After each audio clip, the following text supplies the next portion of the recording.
నటుడు అల్లు అర్జున్ అరెస్టును ఖండించారు బీజేపీ ఎంపీ లక్ష్మణ్. సినిమా విడుదల సమయంలో జరిగిన తొక్కిసలాటలో మహిళ చనిపోవడంపై విచారం వ్యక్తం చేశారు.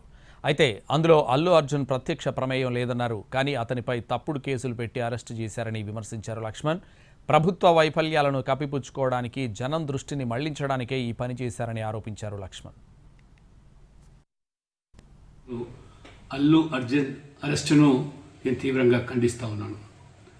సినిమా విడుదల సందర్భంగా జరిగినటువంటి సంఘటనలో ఒక మహిళ చనిపోవడం చాలా విచారకరము, బాధాకరం. అది ఆ లోటును తీర్చలేనిది.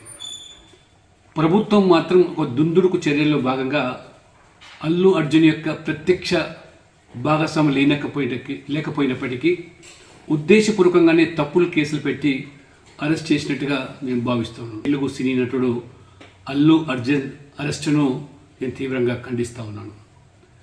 సినిమా విడుదల సందర్భంగా జరిగినటువంటి సంఘటనలో ఒక మహిళ చనిపోవడం చాలా విచారకరము, బాధాకరం. అది ఆ లోటును తీర్చలేనిది.